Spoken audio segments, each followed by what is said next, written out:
then it was like, well, now it's too You late can to find out.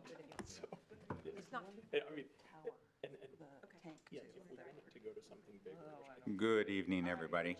Welcome to the Tuesday, July 13th regular commission meeting, and we will start this evening off with the Pledge of Allegiance.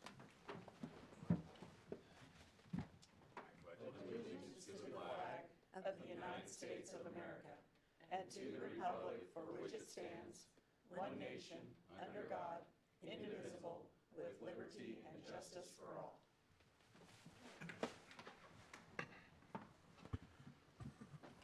All righty, welcome, everyone. The first item on this evening's agenda is the consent agenda. Have all commissioners have an opportunity to review that? I so move to approve. Thank you, Commissioner. Do we have a second? Thank you. All those in favor? Aye. Aye. Any opposed? Hearing none, the motion carries.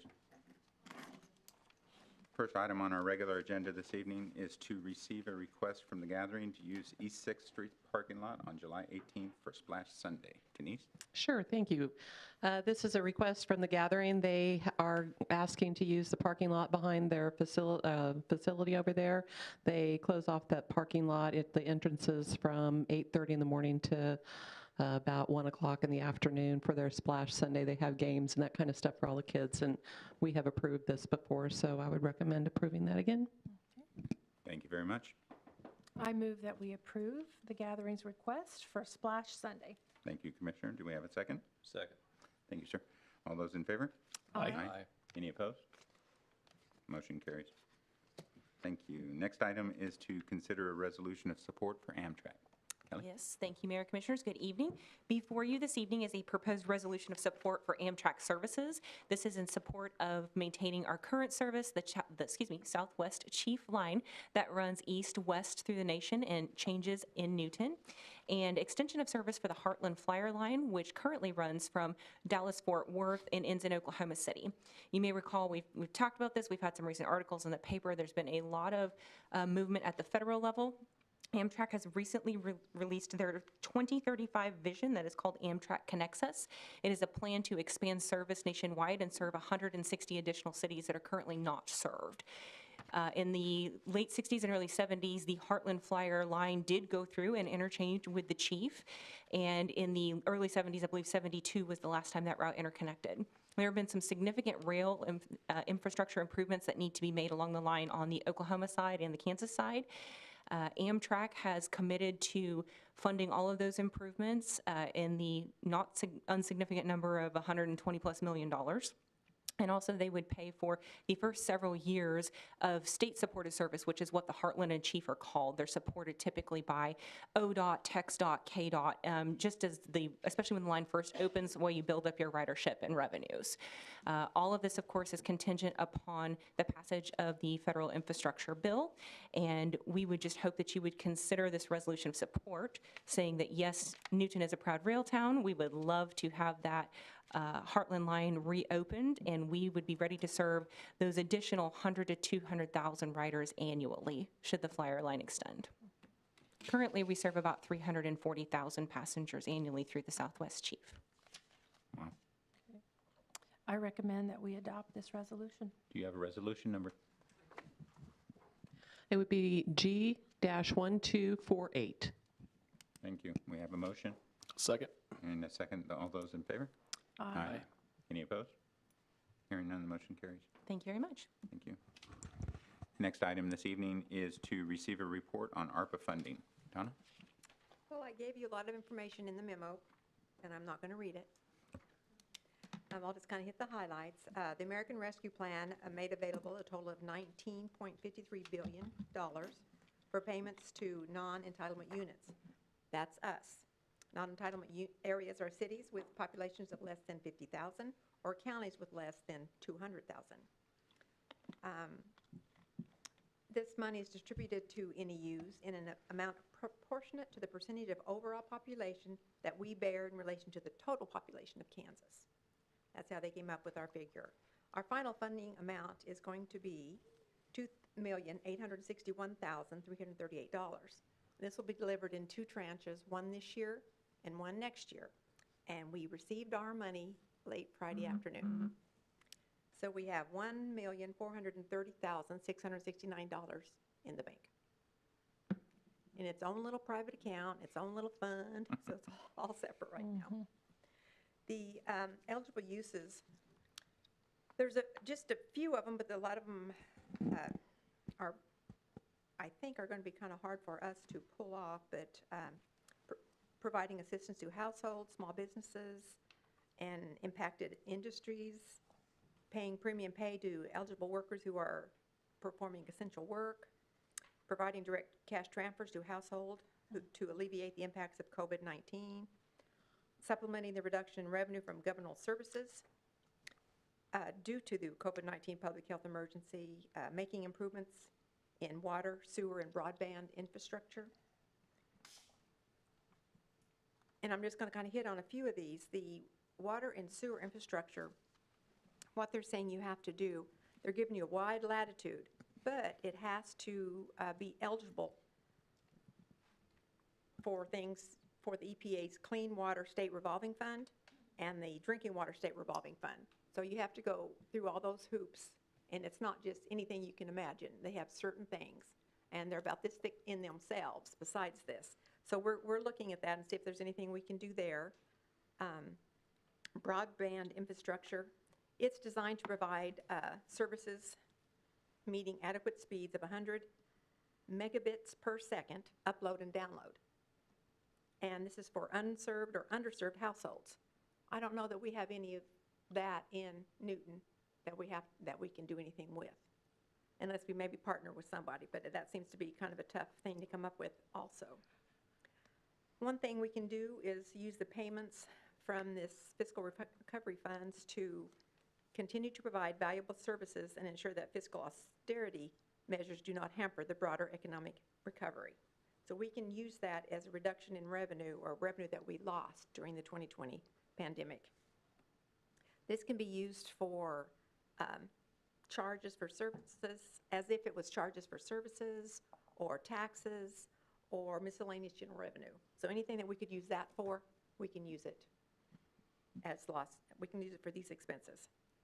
This is calculated on entity-wide, so you have to take all your revenue. You cannot include utility revenues or transfers. So once you take that out, you can use that as your base, and you can calculate this at 4 different points: December 31st, 2020, December 31st, 2021, 2022, and 2023. So you can have 3 different years, they think, that because the lag time between the income coming back as it was. And they have a rate that you can use is 4.1% as a growth rate. So if you'll look in your packet, I did give you this little calculator, is what they sent out with us. And after calculating December 31st, 2019, our revenue for that year, entity-wide, minus utilities and transfers, was $24,852,000. So we take that times the 4.1, and then we put in what we received in December 31st, 2020, was $24,454,000. And that means we can have a revenue loss of $1,416,812. And then we can use that for anything we can use in the general fund. We can do, we can build a road, we can pay public safety employees, we can use it any way that we had a shortfall and didn't get to do something. And we can also, if we want to have do something for like Meridian Center lost income, if we want to put a little bit of that in there, or if we want to partner with someone who lost income in the community, we can do that kind of thing. So what we're going to do is wait a little bit longer and see what some of these rules and how they fall out, and then we'll come back with a plan and let you tell us which way you want us to go. And the target there, it seems to be a moving target for when the final rules are out there. What is the most recent? Well, they're waiting through July, I think, to get all the comments that people would turn in. So hopefully after they compile that, maybe August. Okay. I have to do because we're NEU, we only have to do reports once a year. Other cities had to do them quarterly. So my first report is due after the end of September 30th. Then I report what we've done. So it won't hurt my feelings if we just kind of hold on to money for a little while and decide what we really want to do. But they said, I listened to a lot of things from the National League of Cities, and they said, you know, you need to make yourselves whole first so that you can continue services like you had been in the past. And you also have less reporting to do. You can, so that's one option we're looking at. And if it's like the last round of CARES money that went to the counties, they were changing the rules even after the programs had been implemented. And so we lesson learned from our peers and partners. They also advised that they have pulled down their funds and are going to wait till the final rules and regs come along, and they are also going to make a presentation to the county commission on how they will use the funds that they were awarded. But timeline-wise, we're looking at this timeline parallel with our budget season timeline. Yes, sir. And they're not really meshing out and No. We're going to have to, we want to do something with it this year. Yeah. We'd like to utilize it this calendar year. We have technically until, remind me, ma'am, I'm sorry, current rules, we have to utilize all of the funds by It has to be 2024. encumbered by 2024, spent by 2026. So we've got a little bit of time. And we do have another tranche coming, you know, 1.4 million. We can use that for infrastructure that we come up with next year. And as long as we have it encumbered or in the works by 24, we have another couple years to pay for it, so. It's exciting. It's just something else to think about. right? I mean, because we had talked that there was all sorts of creative uses, maybe to try and alleviate some of the utility costs to help households and businesses. Yes. We've had, That 38%. one thing we have to come up with is how they can prove to us they were impacted by COVID-19. We did ask, somebody asked in one of the webinars I was listening to was, can we just give cash payments to our citizens? They said, no. It has to be for COVID-19. Right. So they have to prove they were impacted. And now there's a lot of programs out there, like renters can go to the state and get something to help them directly. So I would like to focus more on maybe homeowners who are impacted, but we have to decide how they can prove that. Because Right. it was last year, too. That's another thing. And so maybe they've overcome that and they're okay this year. How do you prove? So it's just kind of difficult, but we want to do something like that. We had talked about trying to be able to utilize the funds to help like pay off wastewater treatment plant or something Right. like that, but they won't let us pay towards debt service on something that we've already built. And no existing debt, it has to be new debt. So we can build new infrastructure, you know, Donna had mentioned roads and water and sewer lines, those kinds of things. If we reimburse the general fund, all of those things are eligible to be paid for from general funds. Right, and that's the conversation for the room, is that Yes. a lot of these discussions have been had. They just need to be, It's Brought up, because bubbled it's up. been Right. such a moving target, the rules have changed so many times. but the yeah. advantage of having it in the general fund is it doesn't fall under the other requirements that the normal rules would Right, make us have to adhere to. So, right. There's a lot more leeway. So you just need us to approve accepting the money. I don't know if Or we do need we need anything. No, we just Just an wanted to update give you an report? update. Yeah, So okay. we just wanted you to know and for the public to know where we are at with it. And we have received the first allocation of funds. And as Donna mentioned, it is as required in its own non-interest bearing account separately. It's audited separately, and we have to do all kinds of documentation separately for this annually. So. Right. Commissioner, anything? No. Thank you, Donna. Very good. Next item this evening is to receive a budget update from Donna and consider the city staff to notify the county clerk of the city's intent to exceed revenue neutral rate for 2022. I have a little PowerPoint here just to kind of help us go through this. You know, because of the legislative requirement, we no longer have a tax lid. We have a revenue neutral rate. And one of the requirements is if we're going to exceed that, even by staying the same mill levy, and if your valuation went up, that we have to say we're going to exceed the R&R rate. So this is what we're coming to you for. It needs to be by the governing body, and it needs to be turned in to the county clerk by July 20th. So what I included in your packet was what we actually get from the county clerk. And this shows what our estimated assessed valuation is as of July 1, 2021. It was $130,799,797. What we have to do is take the TIF valuation off that, And then we had a little correction due to Evergy and their capital assets. So we added 231,000 back on. So our final estimated assessed valuation is 129,732,955, which makes each meal we have 129,733. Now, this is a 1.3% increase over last November, which is our final valuation for 2020. And that means each meal increased $1,677. And it was really, I don't know if this is because of the pandemic or it just doesn't happen every year. We've been going up a little bit more than that. Last year, from 19 to 20, we went up 3.5%. And each meal was increased $3,000. So you kind of live on the valuation increase, you know, not have to raise your meals, and we've been doing a good job of keeping it down like you wanted it to, by not doing certain things and keeping it the same. Well, also on this sheet, you'll notice is the calculated revenue neutral rate. And you can see our rate for 2021 was 62.535.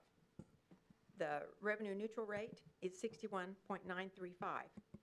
And what they do is take the amount of tax dollars we received last year and however many meals that equals using our current assessed valuation is where that ends up. So we lost 0.6 meals or $77,000. And this is what we have to tell him we want to exceed this or not. So we have given you 3 options. Option 1 is, now this is over the 5 funds. That's why I want to show you here, but most of this will just go in and out of the general fund. The others will stay pretty consistent to what they were before. The first option is to keep it at the revenue neutral rate that we've been given by the county clerk with the loss of about $78,000. Our general fund reserve balance would fall to a low about 8%. Another problem with this is the November valuation is most of the time different than the June valuation. So if this would go up a little bit or not, and we have it set at that, by law now, we cannot exceed that rate. So we would have to amend our budget, give the money back. It'd just be a headache. So most cities that I've been corresponding with, they're going to do the hearing for the revenue neutral rate to say they exceed, whether they go up or not in their mill levy. Option 2 would be to stay at the mill levy we had for 2021, which would be, because of our $1,677 increase on each mill, we would gain $105,000. This would keep our general fund reserve balance to a low of 9%. And I'm bringing that up because you know we have to, by policy, keep it at 15% as our emergency reserve. You'll notice I moved money from the bond and interest, and I told you this during the budget sessions, to the general fund. I moved 3 mills back to help the general fund because we're kind of past that point of 20 and 21 where we had such high debt level, and we had to move 5 to 7 mills over from general to bond and interest. And then also doing our refunding helped us lower that debt service bill. So I'm moving that up to the general fund.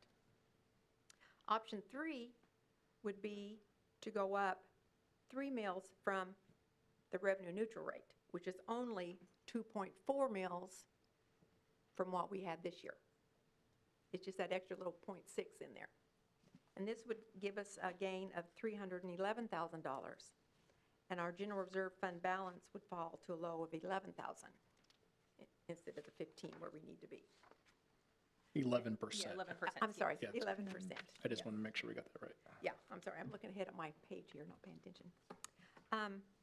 I also, on the next one, I wanted to kind of show you the dollar amount. Same thing.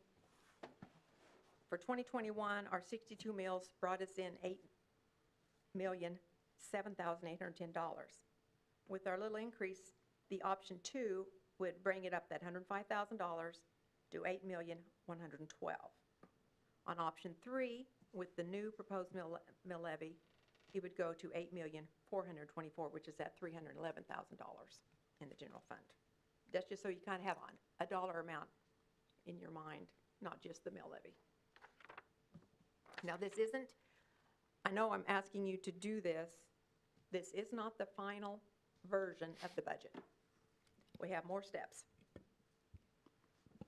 Required by Senate Bill 13, we have to tell them by July 20th what that will be exceeding the rate. But we still have to publish the notice of the revenue neutral rate hearing with the actual mill levy that we're going to do 10 days before the public hearing. Public hearing, we figure we should probably have around August 24th, which is the second meeting in August. It has to be after August 20th. So we have to publish this notice 10 days ahead of that. And also, at the same time, we have to have our regular budget hearing where we publish the not-to-exceed expenditure amount. So this would give us another a month to go through things and look at things, and you guys can decide. But we have, if we stay the same, then that's where we stay now. We cannot go above what you decide tonight. And I know we've had these discussions pretty much ad nauseum as we watched this legislation happening last year and then being adopted this year and being implemented, not only adopted this year, but implemented immediately. But for the benefit of the audience and for the public that might be watching at home, previously all city and county budgets were based off of the mill levy. There's a formula. Each mill is equal to a certain dollar amount based on whether it's a commercial property, a residential property, industrial property. It's all set by state statute, what percentages those are all taxed at. The revenue neutral rate ignores the mill levy. It basically looks at the dollars only.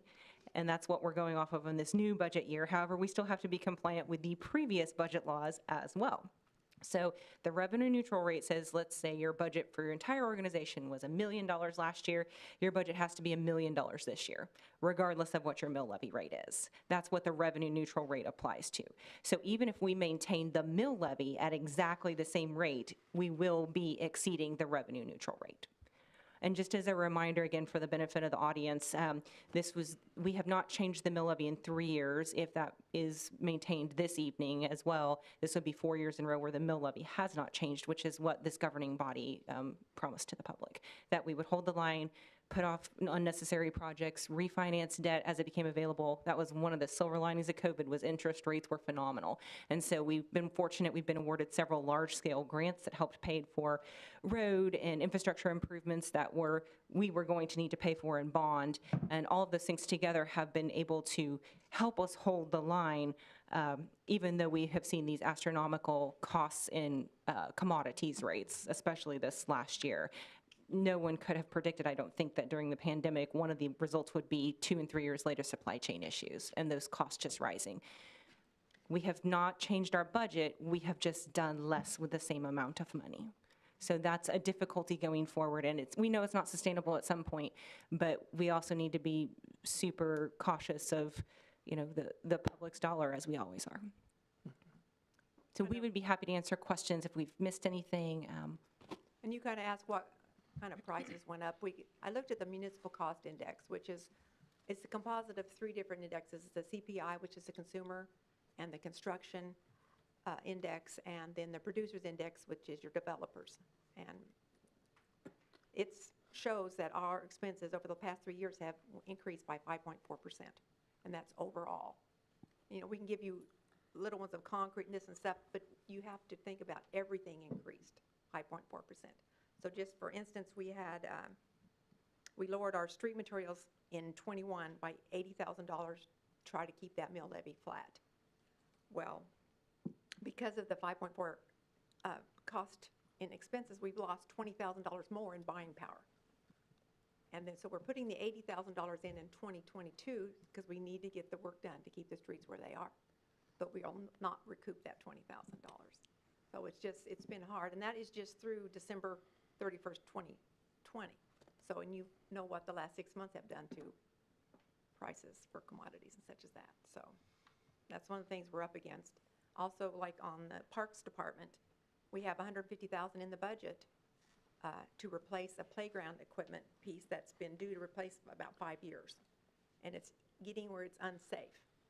So if we don't buy it, then we will have to take it down and just not replace it. Would the ARPA money be a good use for that? If anything we can pay for out of the general fund, and that's what that would be, yeah. What park is that?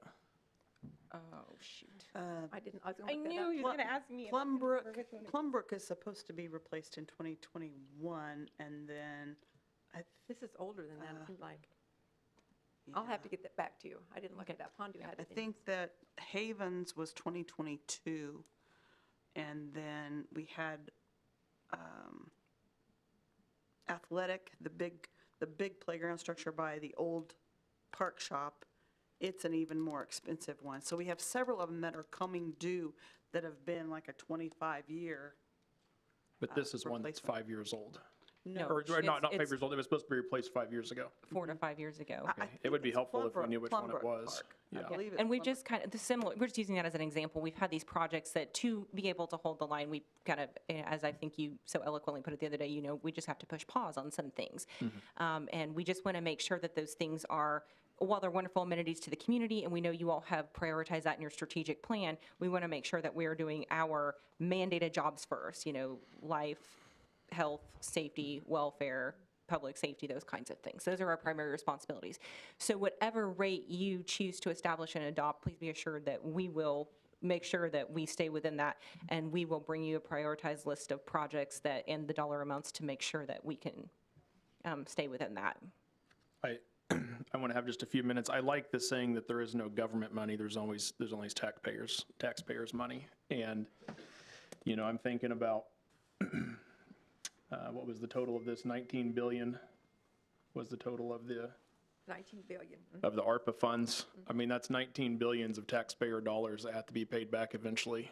It's real hard for me to, and I won't agree to raise the mill levy on the citizens of Newton when we're collecting 2.861 million of that 19 billion. It seems to me like, my kids and my grandkids are going to be paying back this 19-some billion. I don't want to be paying an increased property tax now because of it. I think that I just wrote a few notes as we were talking, and we had this discussion a little bit the other day on our Thursday morning planning meeting, so it's no surprise to anybody that I don't want us to raise the mill levy. But as I listened, so we have a reduction in revenue, we can use some funds for that. And you said we're short 311,000 roughly. I don't know what the exact dollar amount was, but that's only 10.8% of So ARPA funds. that's only what the mills will bring in. That's just That's the the mills. This doesn't include Okay, but if we any of the increase, right, but if we increase it to the 64, it's going to bring us 311. More dollars, but that's. total, not per mill, total across Total, the board. right, It would yeah. increase the city's budget Right. by 300,000. No, I understand, but I'm just saying if we can find 311 in ARPA funds, then there's no need to increase the mill. That's my point, I think, in that. And that's only 10.8%. It doesn't seem like it would be too terribly difficult. The other thing we said, and we agree with this, we've talked about this, is that we need to make ourselves whole first. We know that everything has suffered. I don't know what the running dollar amount was for water that hasn't been paid yet, or, people that were disconnected and left or whatever during COVID. But it was increasing every month. It seemed like it was growing. I wrote down the same question. Playground can't that be an infrastructure project? That's 150,000 for one of the playgrounds. That's, almost half of the 311 right there. If we can pay that. I didn't know if the slurry seal truck was in that. I was thinking about that. Is that in next year's budget, or is that just permanently on hold? And is the orange one the one we're borrowing? Yeah. I did see it driving around the other day. We're It looked nice. leasing. Yeah, Oh, we're leasing, it, okay, yeah, from not borrowing, Mabry. okay, there's a difference there.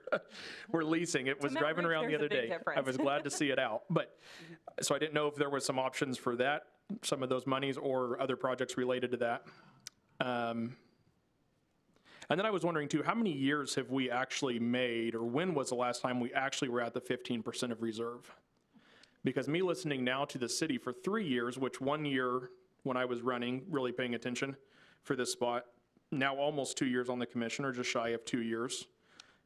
We haven't made it once in those 3 years, I don't believe. So when was the last time we were actually at the 15% of reserve? Probably 3 years ago, Okay, because they went down for 3 years underneath, and it took them 3 years to get back up. okay. So once you go under, it's hard to make it back up, because So is- you're also Yeah. dealing with that year's budget as Yeah. well as the And loss. I don't have a problem with the 15% keeping us there, but we obviously need to figure out a different way to do this. And our mill levy, even at 62.5, is higher than the majority of the cities around us. And so maybe this isn't so much to city staff, but to the commission, that we have so many good things going for us. We don't need a black eye right now by saying we're going to raise our mill levy 3 mills. If 15% is what we're going to shoot for, we need to figure out how to make 15%, but not on the back of tax-paying citizens, when our federal government just borrowed over $19 billion from the taxpayers of this country. And so Well, if our expenses would stay the same, we could do that. I understand. Okay, then that's what ARPA money is supposed to be, that's what some of it should be used for then. It's just like a one-time it's a one-time gift. Right, but we have till 2024 to use those funds, right? Right. Right, and So- again, that was one of the reasons we did the ARPA stuff first, is because we don't have the final rules and regs yet, and the stuff they originally said we could use it for, they're now saying you. But did I misunderstand And when so- you said you wanted us to use it this year? Well, we'll put it in the general fund this year to be used. As needed for the next several years. So when we plug in, and I'm sorry, I wish I'd brought my budget sheet, Donna provided me the other day as we were drafting this out, but if you plug in $1 million-ish to the general fund, that's what keeps it afloat for the next year and keeps the reserve at like 11% or so. Sure. And that reserve is calculated by our creditors when we have to go out for bond, because we've set a city policy that says that we're going to have it at 15%. So It then could cost us money. Right. Yes, it will cost us in, money. in if the we go- form of a higher interest a rate higher on interest bonds, rate. right? And Yes, lower- there's a yeah, cause and lower effect to rate. all of these things, Yeah. as you all know so very well. So there's other municipalities in Kansas that have 15 to 25% in their policy, and there's, very wealthy counties, like Johnson County, that have 1/12 of their annual budget is the value that they've set and everything. So we have an opportunity that we could make that policy change, but That's the best you way. have asked for 15 based off of GAAP, best accounting procedures GFOA. for, Yeah. The for Government Finance Government. Officers Association. I don't think we need to change the number. I think we need to figure out how to make it work. And I don't think we do it by raising the mill levy on the citizens. I do want to say, you say we're higher than other cities, but we're not all equal. It's different valuations, so you really can't look at the city and go, oh, they're only 10. We're 60. That's some of the difficulty with the revenue neutral rate hard. being a dollar figure Sure. versus the mill Yeah. levy remaining steady. So a mill in Halsted, for example, is not going to be the same value of 1 mill in Newton. So I it's- understand that, but yeah. if every single one of our citizens would take the time to read a 38-page long budget, or however long our budget is, that would be a reasonable argument. But most people know what the mill levy is, and when they go to the bank and the bank tells them they're going to have a higher payment because the mill levy's higher in Newton than it is in Hutch or El Dorado or wherever, McPherson, Heston, they may think about going somewhere else than coming here. So I would love to see us go down to 61.935, but I don't know. If we have to increase that 0.6% because we need to keep which also kind of bugs me that we're told that it's a headache to have to do that. Well, it's also a headache to have to make these changes later and send all the notices out to people. Well, it's also a headache too to have to come up with more money throughout the year. So my suggestion is that we leave it where it is, and if it's at 62.535, that's fine. It's still an increase. We look, if we look at where our mill levy was over the past 2006, we were 54.476, and in 2021, we're 62.535. We went down and then we came back up, dropped 11 mills between 2006 and 2007, which I understand was special circumstance, but we've increased 8 over 15 years, but now we're being asked to, or could, not being asked, but we could increase 2.4. So I'm in favor of leaving it right where it is at, I guess, option 2, which isn't really right where it is, it'd have to raise, but it leaves our dollar amount the same. So, as I've been thinking about this, there's arguments that we can make on both sides of going up to option 3, and we all know that, inflation is obviously going up, and I would argue that 5% really isn't the accurate number. It's probably higher than that. But it also doesn't make sense to me to do that, to raise it 2.4. I don't appreciate what the state has done, how they've, kind of squashed us like this and tried to take more control at the local level. That just is irritating. However, this is the hand we're dealt. It also seems to me like option 2, even though we'll have to go up 0.6, but I think we have a defense for that because of what the state has done. And that 9%, generally, as you all know, we budget for a worst-case scenario, and that means, the worst of the worst has to happen. No, well, remember, I've been coming down on that. I know you every year. have. I'm really close to not I being. know you have. However, that 9% may very well end up at 11% with a bunch of things falling into place. And then if we can use some of the ARPA money here to fill in some of the holes, that just makes more sense to me. I think I'm definitely not in favor of doing option 3, even though, there's arguments can be made for that. But I just think that for, every one of us in here is a taxpayer, and it just seems to me that we all are trying to do the very best we can to budget our household incomes, and it just makes common sense for me to do option 2. On the ARP money, you can put this in the general fund, but you really don't know how you can spend it right now. I mean, They're saying we can spend it on anything in general revenues. So anything we can do in the general fund, which is, in the general fund. Yeah, so good examples would be, like she said, infrastructure would be streets, water, sewer, well, streets. yeah, streets, excuse me, yeah. Water and sewer is. Water and not sewer in come from the, general. yeah. But, well, actually, you can pay for anything out of general. So we can do water and sewer out of general. You can do anything you want to out of general fund. Some little towns don't have anything but a general fund, and they get everything done that way. So anything that we could do with our usual charges that we get, our tax revenues, our miscellaneous revenues, we can spend it on. So then all these rules and regulations, because I guess what I'm hearing is you're waiting for those to come down and you're somewhat apprehensive because of all the continuous changes. So I think I might need more clarification on how you can put it into the general fund and use it, but yet where do the rules and regs come in? Sure. If you have that freedom to do Sure. that? So it's kind of a twofold answer for you, and please correct me if I'm wrong. Donna's much more the expert on. She's been doing all the webinars and the informational meetings and those kinds of things. So the option that you do have that hasn't changed across the board is you can make yourself whole. So you can show what revenue you lost, which we could show from 2019 to December 2020, exactly what the difference was, and that's what we can claim as lost revenue. And that was the 1.4 million dollars that we've pulled down.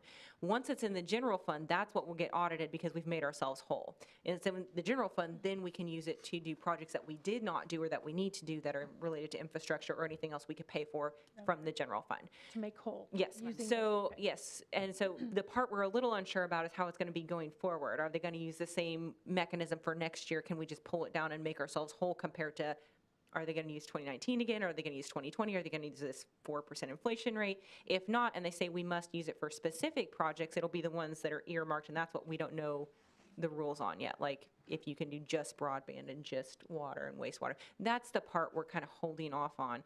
We're confident that once the money that we have is in the general fund, yeah, we could spend it 5 times over, to your point, sir. Yeah, there's lots of things we need to do with it, and I would love to do playground equipment, but it's probably not a need to do, if that makes sense, versus growth for the community, so. Yeah, I agree. The remaining, so if we've got 1.430 in the account, and we can account for 1.416, that would leave 14,000 that would have to fall under the complete rules that have yet to be published. And that's when we might be able But the amounts that we claimed for the loss are fair game for how we want to use it within our And if we budget. could pull some of that out and Yes, very well specify said, it sir. as helping our utility customers. Right. And that would take care of that extra 16 and then the other little bit. Right. So, yeah, I think we'll be fine this year. I feel like so much of this conversation revolves around the fact of the ARPA funds. I know, If we and didn't that's why have we those didn't coming, then include it would them. be, I think this is a great conversation to have both of these things on the same night, but. Yes. So I do have a question though, just regarding the ARPA funds in the future. When will we know what the money be used for, and is that something that the commission will be making a decision on since it's going into the general fund, or will, okay. Yeah, we will bring that to you. We were kind of waiting till the final rules and regs came out. We had already, as staff, prepared a preliminary list, and we've changed it several times based on the rules as they've changed as we went along. But we also try to, the list we compiled for you, once we get the final rules, we will bring that to you and say, here is what we're going to do. We'd like for you to bless it. But we know we have some just benchmarked amount of money that we know is desperately needed in the community for things like infrastructure. We have infill development that needs to happen, and not all developers have the ability to, extend those, and it helps, if you don't extend them and then spread them as specials, that helps our taxpayers in the community keep their, also their, annual budgets lower as well. So we have a multitude of things on the proposed list, and then as soon as we get it final, we will bring that to you all to bless. But we know what the total dollar figure is, and we have some of those just large numbers plugged in right now. But we definitely, the responsibility for this money and the auditing process is so huge, and it's on all of us. And Yeah. we want to make sure that the public knows exactly where that money goes as well, because to your point, it's their money. Right. But today's ask is just, Yes, today we have to just set whatever it is, because we have to inform the county clerk by July 20th whether or not we're going to exceed the revenue neutral rate. So if we keep the mill levy exactly the same, we are technically exceeding the revenue neutral rate. And that's what we need you all to tell us this evening. That's what we need to inform the clerk for. The formal budget hearings and those kind of things will happen as they usually do in August and September. if we approve option 3, we're not saying we're going to ask for an additional 11. Correct. 300,000. Whatever you set here, They're saying, Not to exceed. whatever not you gonna set here is exceed the that ceiling. We number. cannot exceed it no we've matter got a lot of what. work to do on the budget still, and maybe some of these ARPA questions will be asked. We're hopeful to get the or rules answered soon. by. Right, that's what I said. This isn't the final. You still have, the final is when we publish it for the public hearing. Yeah. This is what we're saying. Toward the end of August. Ken, in my mind, it'd be nice if we could answer the question, what is the annual, okay, so we're in July now, and the final valuation doesn't come out till November. So between July and This is part of the November, juggling. over the last 5 years or 7 years, how has that varied? Is there a likelihood it's going to go up another? Well, I've been here 4. 3, it's went up. 1, it's went down. In November, it actually went down. I think it'd be nice on this mill levy history if you put the valuation history right next to it. Yeah, and sure. just as Whatever a- will be as a helpful running- to right. anybody. Yeah. We just want to be as transparent as absolutely possible. And hence, because we knew this ARPA money was kind of one-time thing, we don't want to depend on it looking 3 and 4 years sure. out too, Yeah. because that's irresponsible on our part. Yeah, too. I agree. Yeah. I think, go ahead, Rod. I would also like to know, what tax deferments do we have that are going to come back on to, and how that's, when those come back on, we can't spend them without. I mean, Exceeding the that's part- revenue neutral rate, Right. yes, Yeah, sir. see, that's crazy that you would invest in infrastructure and give a tax abatement and then not be able to reap the benefit of having spent tax dollars, Yeah. Agreed. But as Commissioner Kane said, this is the hand we'll dealt, and It we is. will We'll play figure it to it the out. best of our abilities. I do think it'd be a shame, though, if in November, the valuations went up and there's an extra $60,000 sitting there, and if we would decide on option 2 tonight, then our hands are tied. We can't accept Right. that extra That's money. true. Agreed. This is, remember, this is the not to exceed. And that's why, I guess I'm okay with what you're saying, That's what I Commissioner wanted to Cry, point out. that option 3 for tonight, but for my voice, to be very clear, I don't intend to go with option 3. But just in case that November valuation goes up an additional 50 or 70,000, I don't know, who knows? Yeah. That we will be able to capture that so that, then we can still keep the mill levy the same.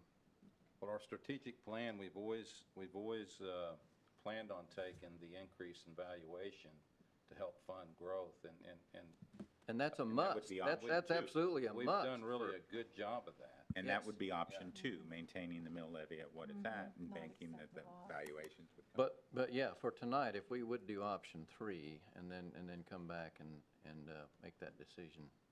This is completely up to you all, and we do not envy you this position. It is difficult in really good years, and with the new laws, we're just trying to make doubly sure we're compliant. We Yeah. don't want to be the example. Yeah. Again, this is just the not to exceed number. We will actually have the formal budget hearings and the actual presentations and all the normals, just like we normally do. This is just an earlier deadline because of the new law, regardless of if we're going to exceed the revenue neutral rate or not. That's really the decision tonight. I know, and I just want to be as simple as possible. For my opinion, all I want to do is be able to capture the increase in valuation. Agreed. That's it. Agreed. Agreed. And there's absolutely no way to go back and change it in November if the valuation goes up. None at all. No amendment, no nothing, no special meeting, none at all. The state does not have a process for that. Which, There's probably a form for it So- somewhere. yeah. Which But, gives us a no-win decision, doesn't it? Yeah, because I mean, this is, in my mind, if I was watching this tonight as a citizen, I want to be able to go to bed tonight knowing my mill levy's not going to go up. But not every single citizen in this community knows all 5 of us, and we're part of the government, and our word is whatever. So even though we say, I don't want option 3 because I don't want it to go to 64.9, but if we want to capture that money, we have to go with option 3. Well, that doesn't tell them that we're not going to go there. Now, you're not going to know in August either what the Right. November rate is. That's always been that way. It's been very much a challenge. So, I mean, it's But- not going to help with that. I want to So- be clear. So, But the key is revenue neutral rate. So if we choose to keep the mill levy at the current setting, which is 62535, that's option 2. That is exceeding the revenue neutral. Right. So we would send that warning back through the county to the state. But we would stay at the 62535 level.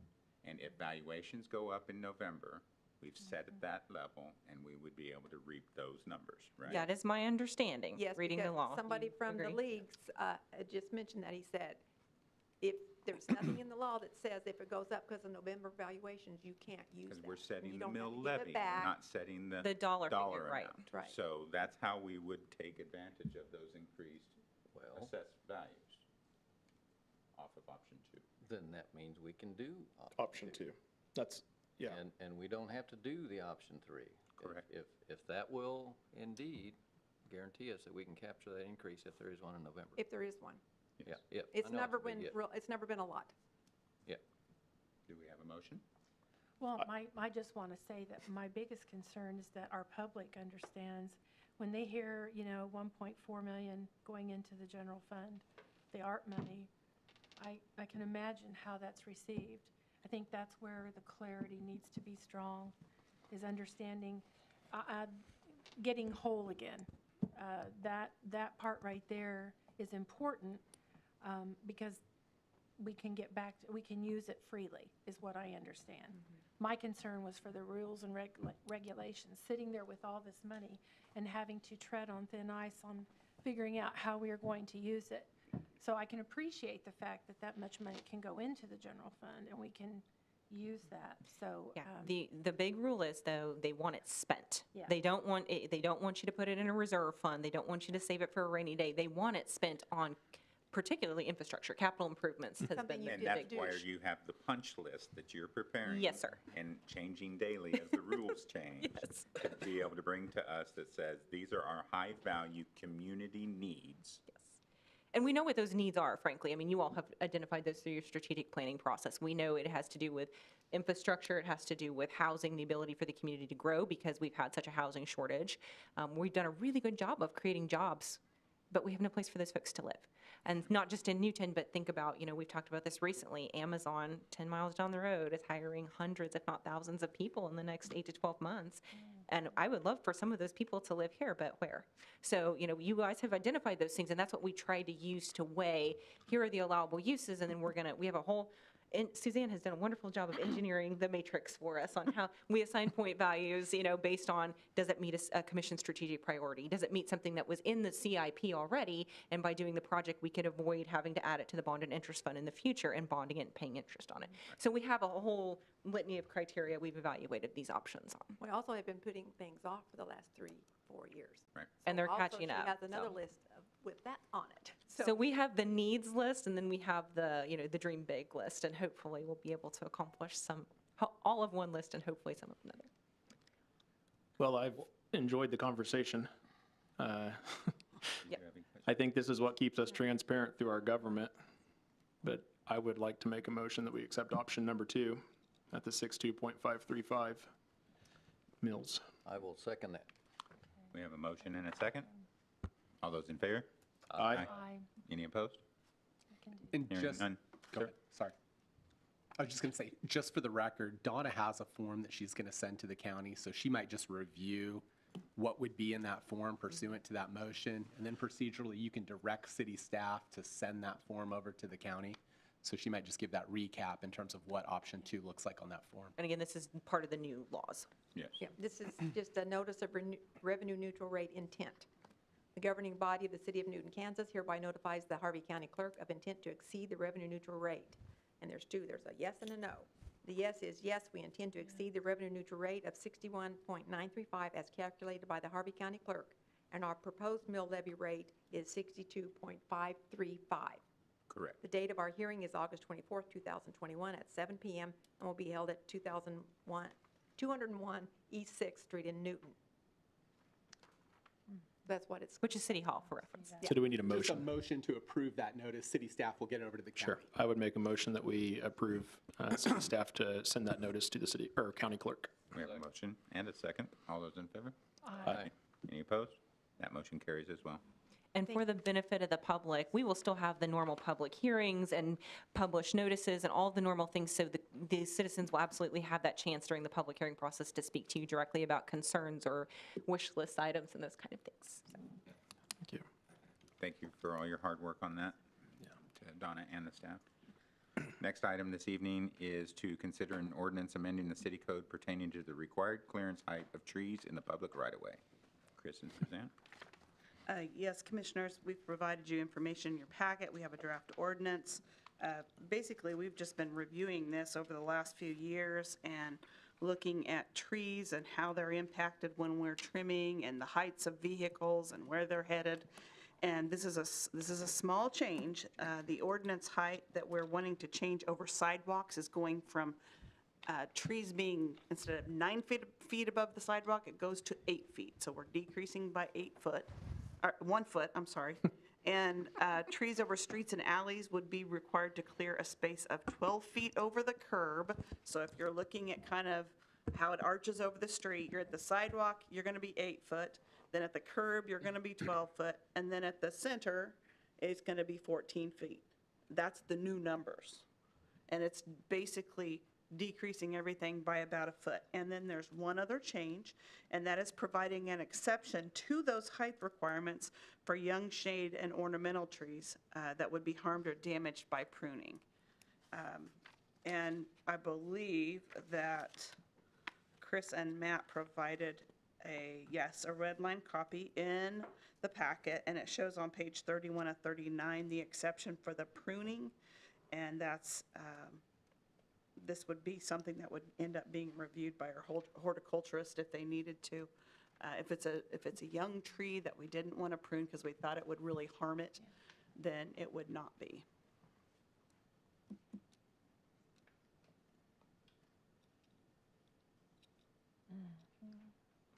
Well, for being Tree City USA, I think it's a great thing. And just for the public consumption, what spurred these changes? What prompted these adjustments, so to speak? Well, I think our tree board and our staff have been kind of looking at this, and, we had a recent storm that took a lot of trees down, too. And so And we've had discussions over the past few years about tree trimming. And we've had a contractor in town that has started the tree trimming program that we added to the budget for one of our maintenance areas. And so we've just had a lot of discussion and looking at how the tree canopy is growing within our community and what happens when you have storms and how it's best for us to prepare so that we're able to get vehicles and people from point A to point B underneath this tree canopy. And so that's kind of where we came to. Very good. So if we're going to consider this, Denise, do you have an ordinance number for it? I do. It's 5048-21. I move that we approve 5048-21. We have a motion. Do we have a second? I second. Thank you, Commissioner. We have a motion and a second. All those in favor? Aye. Any opposed? Hearing none, that motion carries. Please excuse me, I was having a technical difficulty over here. I apologize. It happens. To me, all too frequently. Next item this evening is West First Street Water Tank and Water Tower painting projects. Suzanne? Okay, yes, Commissioners. We held a public hearing, or we were prepared to hold a public hearing on July 1st at 6 o'clock in this room, and we did not have any public that came to the public hearing. We were going to talk about the water tower and the improvements that we have slated on the ground level storage tower that is on West First Street, there by Builders Concrete. This project and the purpose of the public hearing and what we're discussing this evening is because we have applied for a low-interest loan through the state of Kansas. And this project, plus some water tower painting projects, it has all been combined together for this loan process. And we started this several years ago. Probably in 2012, we had a structural report done. We had a big inspection done on the tank, and it was found to be in very bad condition. And remember, this is a tank that was constructed in 1939. So this thing's been around. It has really outlived its useful life. And what we're wanting to do is replace this existing tank that is 3.8 million gallons. We want to replace it with two tanks, meaning two 1.9 million gallon tanks, so smaller. We want to have some redundancy in the tanks so that we'll be able to do maintenance, and we will be able to bring one down and keep one in operation when we need to do maintenance to the tank, because right now we can't do anything if we need to do repairs on the inside without having some significant issues with providing water to our community. So that's kind of one piece of the loan. The second piece is rehab to existing our spheroid towers, the balls, the round water towers that would be at the high school and over on Spencer. And those two need to be repainted. And we've been putting that off because we can't repaint those until we get this other tank done, because all of this storage is important for us. The water towers that we have throughout town, whether at ground level or up high, though that is storage for our community. Should our transmission lines or our well field have a problem, we have enough water to keep us rolling, for a couple of days there, depending on the time of year.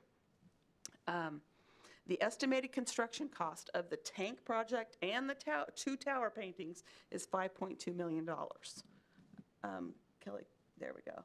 And we have not done painting to the exterior of this tank purposefully, because we knew this project was coming, and we didn't want to spend several $100,000s to paint this tank when we knew it was going to come down. As we've worked through the process on this, we looked at multiple options, and the commission has been presented with this information over the years, and the selection was made to go ahead and go with the two tanks, and we'll show here in a minute where they will be placed on the site. This tank that we have today is steel, and it's showing the signs of corrosion inside. This is just used for storage, this one. It does not pressurize lines or anything. It is at the ground level. And I talked about redundancy and losing water supply. We could go to the next one. We will replace it with something that'll look similar to this. They'll be pre-stressed concrete tanks.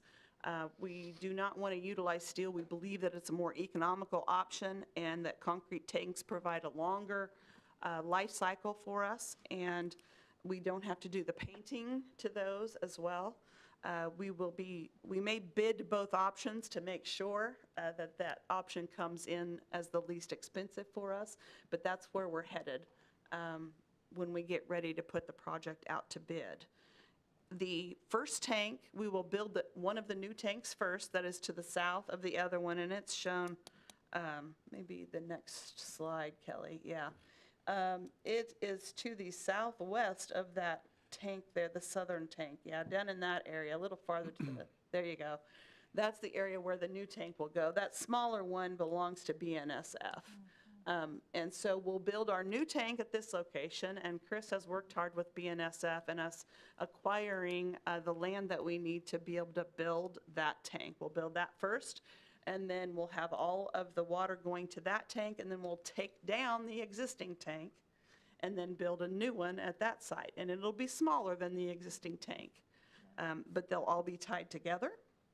And then once we get that project completed, then we'll move forward to the next slide, and we'll be painting these two towers that you see. And these were constructed in 1968. The condition of the towers is good, but we need to paint the exterior and the interior of the tanks. And so we have to drain everything out in order to be able to do that.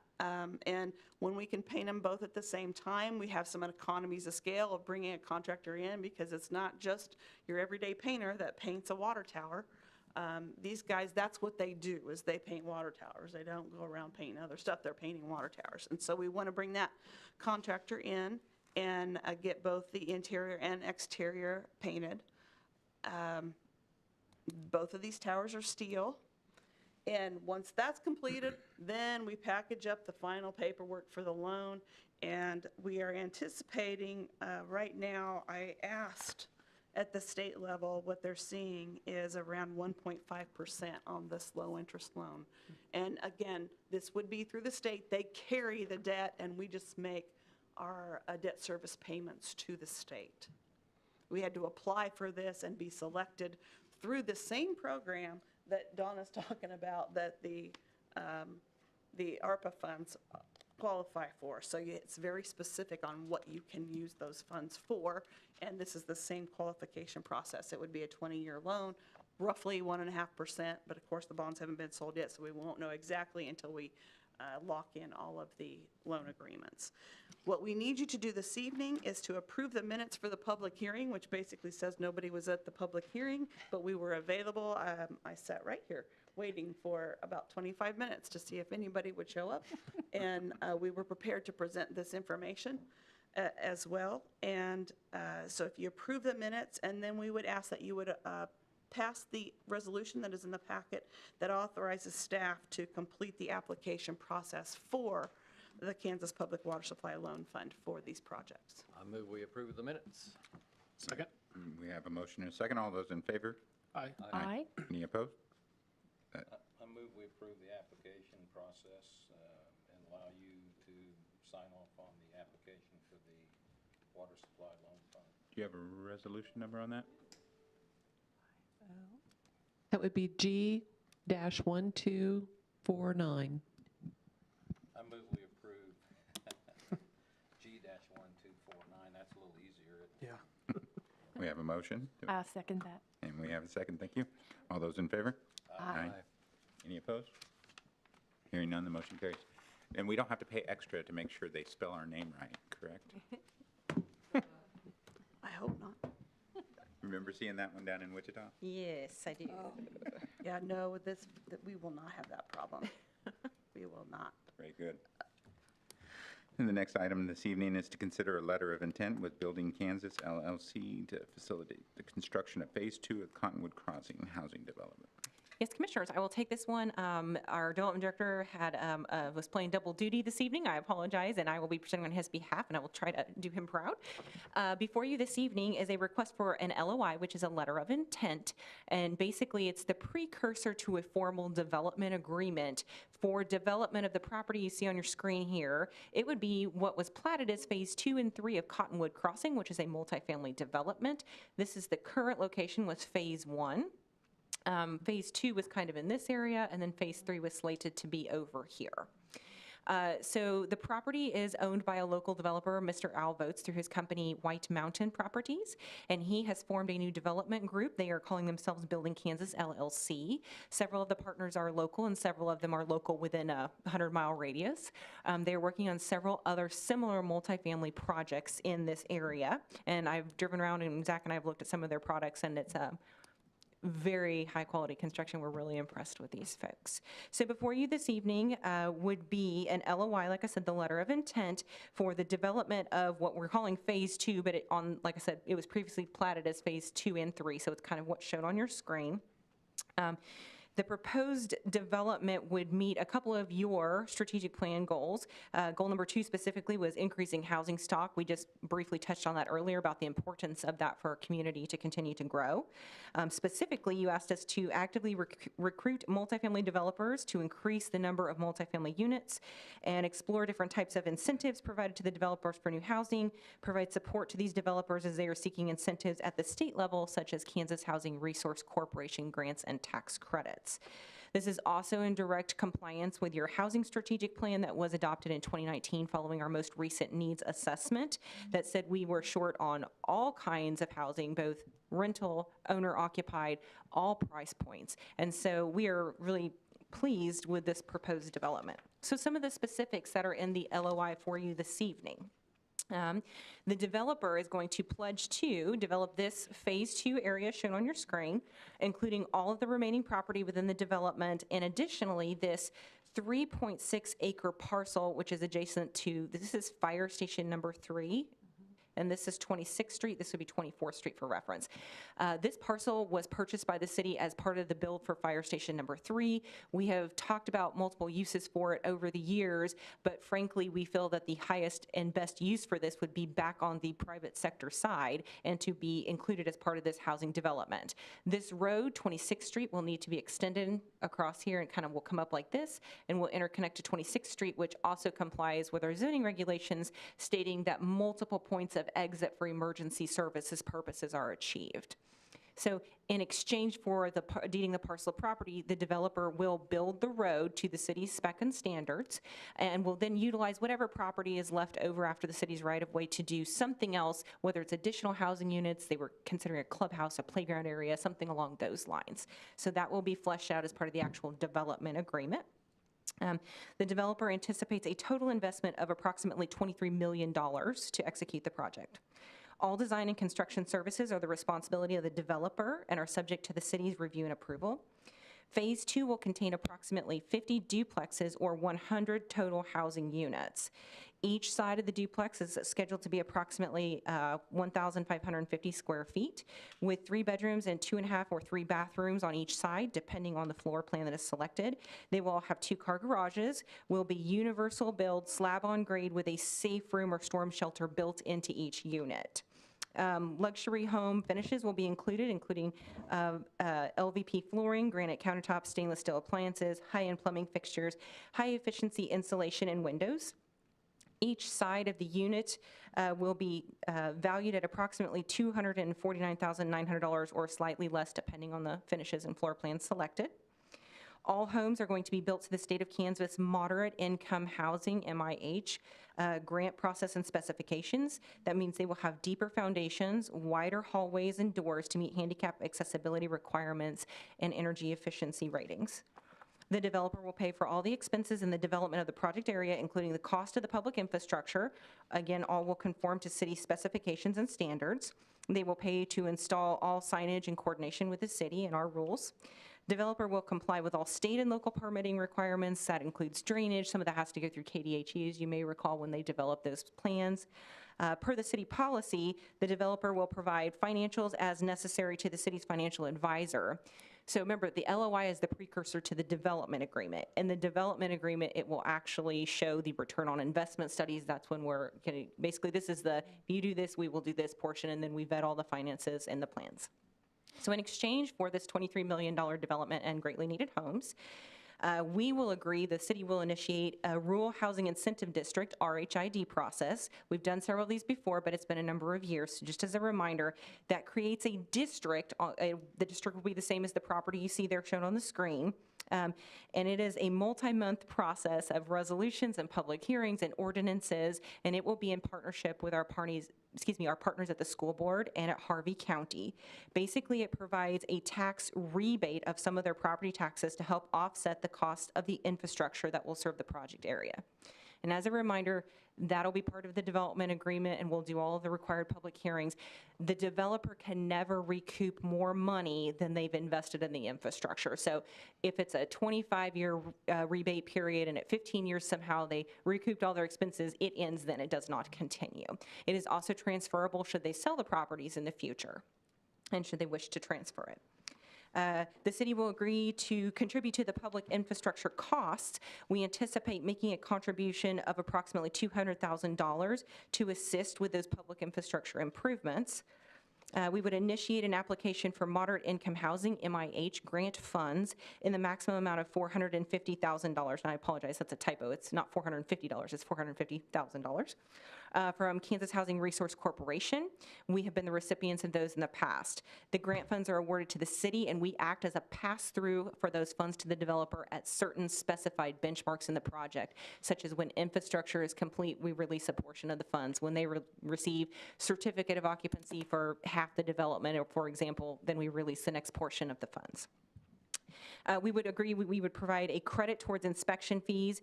Because this project has been identified as a priority for the community, the city has offered a credit towards those inspection fees. The developer is still responsible for all building permits, construction, plan review, trade, and any other fees that would be assessed by the city for the development. We suggest that that credit would be up to $100,000. And again, we would convey this piece of land, the 3.6 acres, where the developer would build the road and develop the rest of the property as part of Cottonwood Crossing Phase 2. I know it's a lot to take in, and I talk really fast, I know I do. For the benefit of the public, this is all in the agenda packet online. There's a copy of the LOI in the packet signed by the developer. Mr. Derek Lee is their principal representative.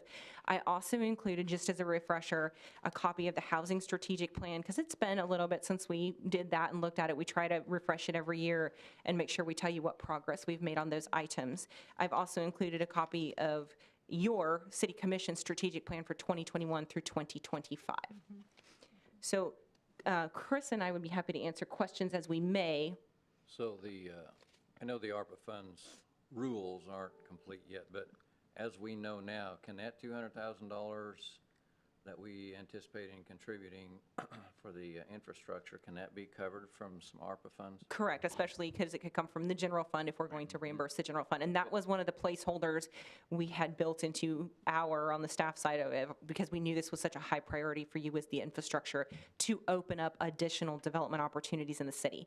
That has been the biggest, I mean, I don't know if you disagree with me, please do, but I think the biggest piece of feedback we've heard across the board from both larger developers and individual ones, not home builders, but developers of whole, complexes or even additions with single-family homes, is that the cost of infrastructure is so difficult to bear. And again, to our discussion earlier, those material prices continue to escalate. And as they spread those specials, the specials climb, they make the lots less desirable because they're more expensive.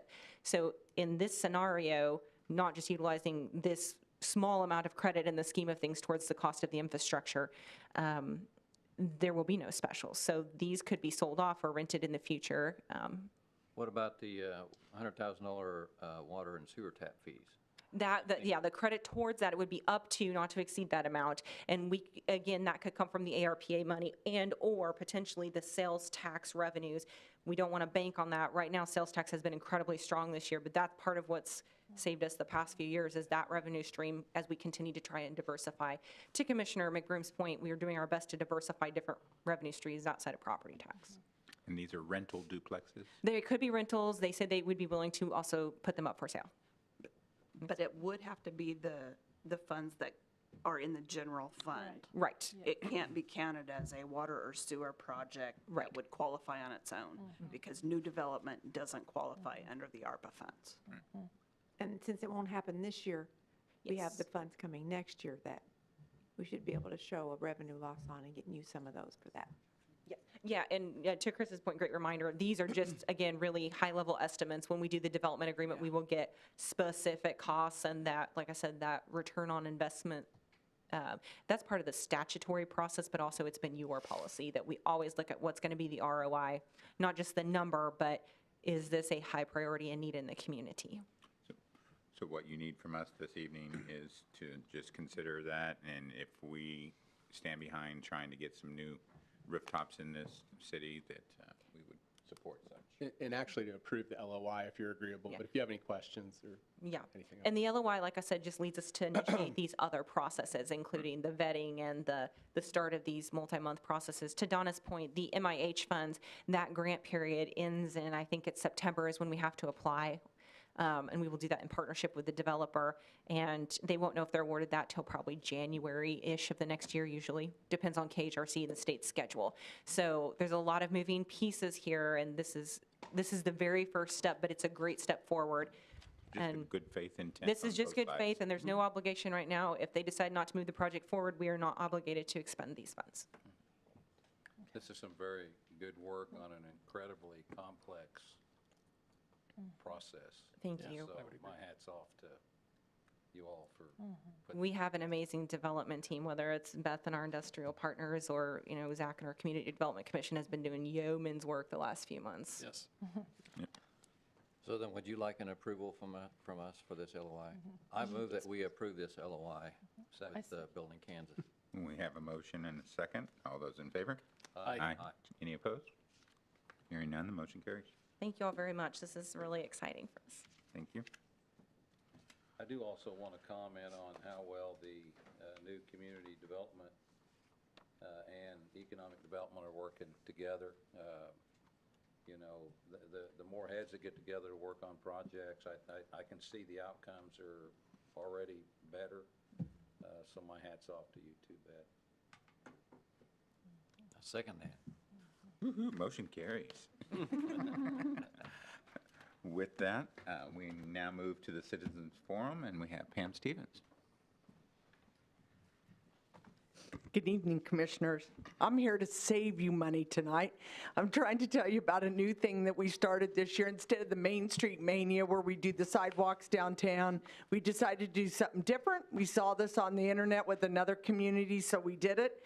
It's a scratcher, and it's called Newton Area Shop Hop. So you get one of these scratchers and you can use one at each of the businesses and you scratch it off and find out what percentage you're going to save on your sale. So we have our downtown businesses. We started this on the 8th and it will go through the 24th. I got to put on my glasses, it's pretty small. Through the 24th, you'll receive that at any of these stores: Faith and Life Bookstore, Newton Etc. Shop, Anderson's Bookstore, Main Street Company and Kitchen Corner, Creation Station, Haircutting Company, Flowers by Roseanne's, The Graphic Tee, Prairie Market and Deli, and Moyo's Clothing. So I've already had a great response, so I'm going to hand those out to you tonight so that you can go downtown. Thank you. And shop and see what you can save. Thank you. So far, everybody, all the businesses have enjoyed it. So. Thank you, Pam. I got more. I'll hand out to the rest of everybody. And one of the other things that we've been trying to do now that things are opening back up with downtown, I signed on with KSN to do their summer road trip. They will be in our community on Friday live, so if you're not at Beth's Economic Development Annual Meeting, we want you downtown. They will be live from 12 to 12:30 at Prairie Harvest. They will be in our community from 11:30 to 1. So you'll see their big bus parked downtown. We sponsored this, and then Melody also joined us and signed up to do this. So we're excited. We are going to offer the first 25 people that are downtown at the Salted Creamery to have free ice cream on the chamber. So we're hoping that we'll have a good crowd. I know Prairie Harvest is going to change their schedule, and they're going to be baking pepper nuts downtown. We also have a commercial that we shot just of our downtown. Melody did the attraction so that we could really say, come to Newton and experience a road trip to our community, and this is what we have to offer. So maybe you've seen that commercial out on Facebook. It's going to be out on KSN. We will also have that commercial on our website. So it kind of gives a little good snapshot of what we have locally. So here's some information on that. So if you're downtown on Friday, please come down because they're going to be interviewing community members. So we want you downtown. If you're not, it best annual meeting. Sorry, it just happened to be we were the last one on the road trip. Thank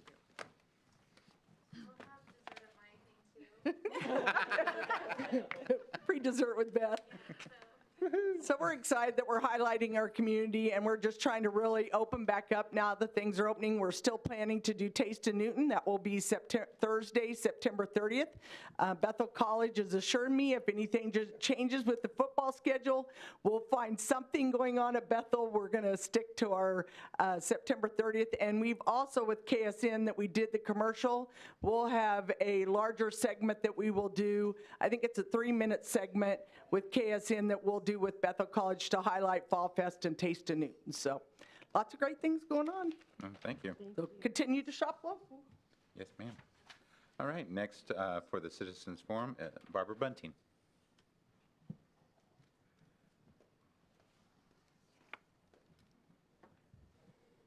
Good evening. I'm here just to let you know that there's been some changes in the silver-haired legislature, and I appreciate the work that Wayne Valentine has done in the past, and I'm the new representative of Harvey County. If I were to follow Pam's lead, I should say there's all kinds of ways to save money. And I do have at least one, although it may not be for the city, but for our individual citizens and taxpayers. I am new to this position, and so I'm still learning. I understand that you are here to serve the entire community and not only those who are over the age of 60. But I do want you to know that hopefully we can be transparent in the way that we advocate with our state legislature so that we are on the same page together. And we are currently looking at ways to, as a organization, to advocate to our state legislators on a number of resolutions. In the past year, those resolutions included the support for the expansion of Medicaid in Kansas. Second one was supporting and expanding community-based transportation. And the third one was full funding of the Senior Care Act, which allows seniors to remain in their homes. Very likely those will be in discussion, as well as some new ones, which also include, as you talked about earlier, increasing the availability of internet infrastructure, not just for all citizens in Newton or Harvey County, but also specifically targeted for the availability and accessibility of seniors, especially those who may not be able to afford others. But there's a number of other things. The other thing I was, now that I've got to get my computer back again, now for the information about how to provide services for people at no cost. So it may not be saving money, but it's no money. And I was aware of a program that is a lawn cleanup for older adults. And with all of the damage that we've had done within the last couple of weeks, obviously, the city has done a lot of hard work in collecting leaves and removing things that are treacherous, but there's still a lot that's difficult, especially for those who may be frail or elderly. And so the Central Plains Area Agency on Aging is accepting referrals for lawn cleanup for individuals age 60 and over, and this is in Sedgwick, Harvey, and Butler counties. These services will ensure the surrounding home environment is safe for a resident.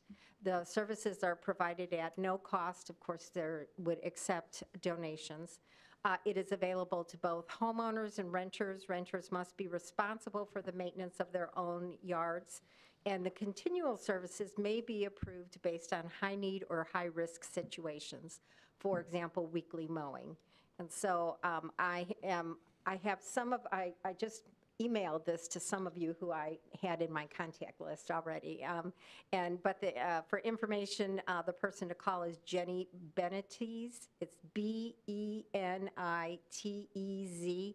and the phone number is 855-200-2372. And as I said, I can send that out.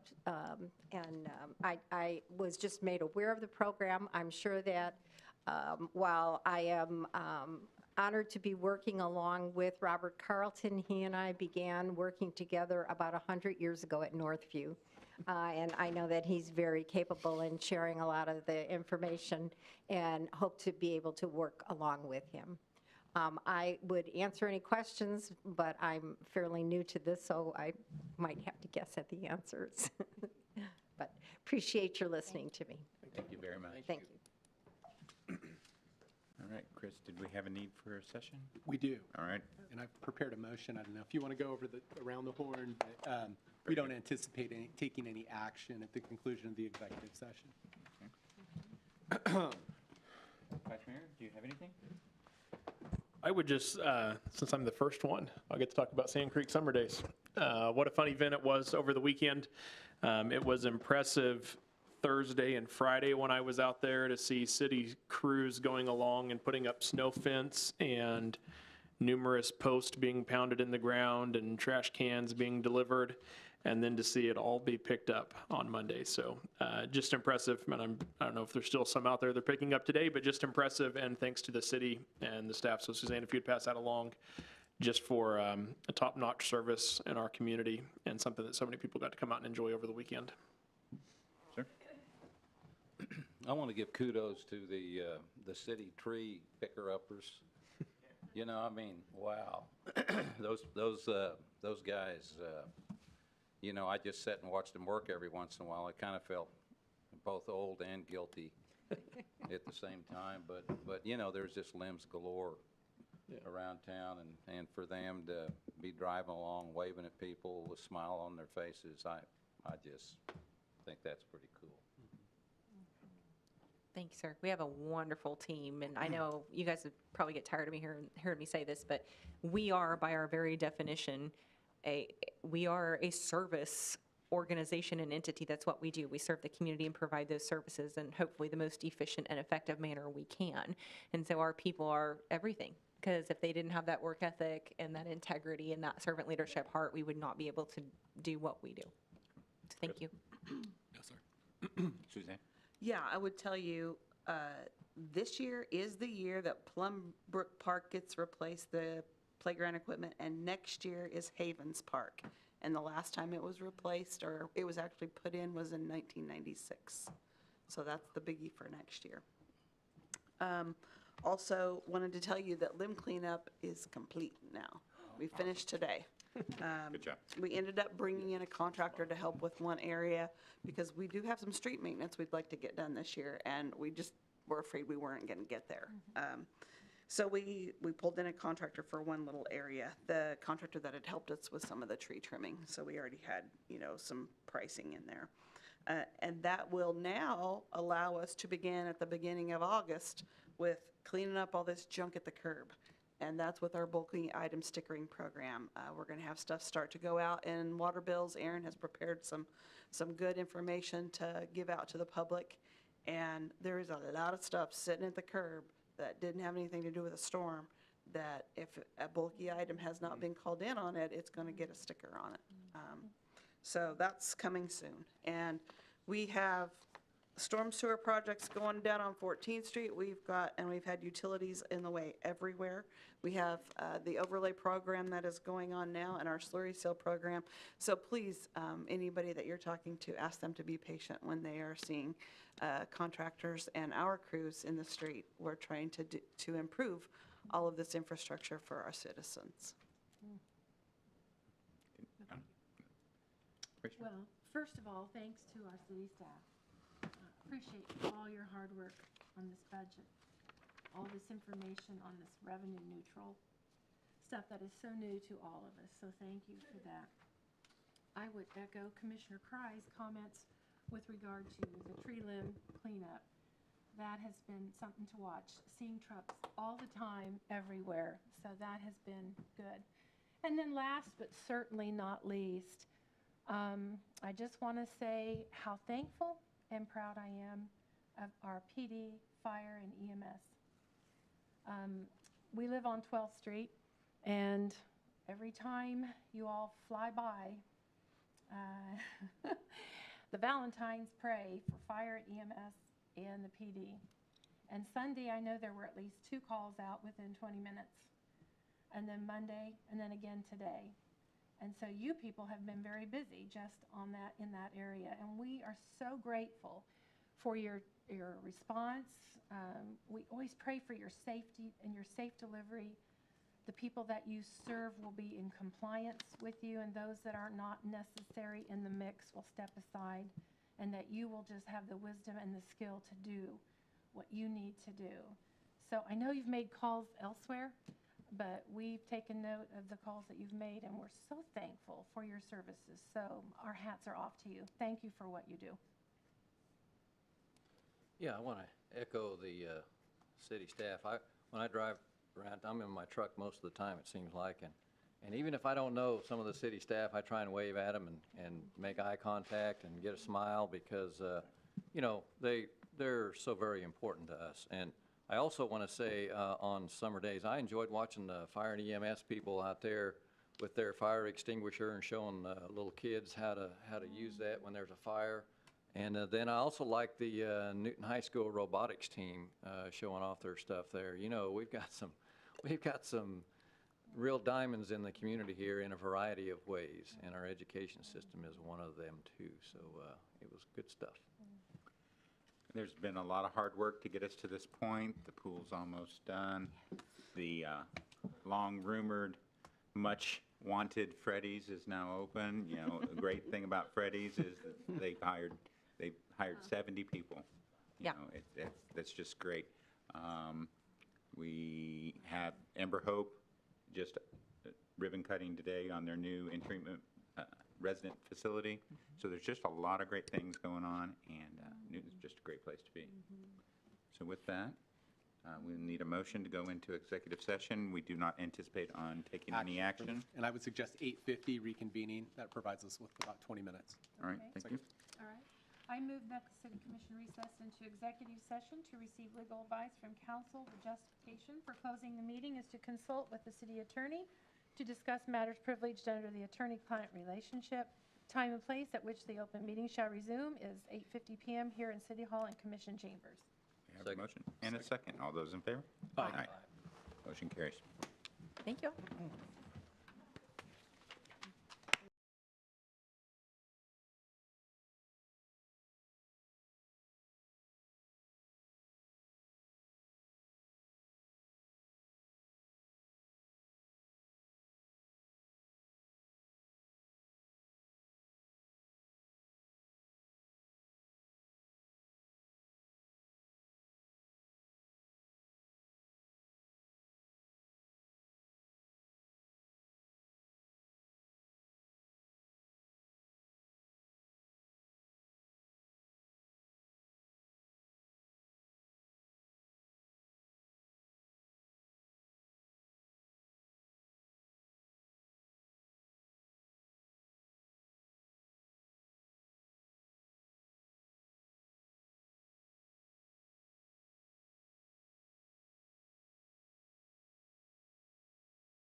Cleared the house. And we are adjourned. Thank you.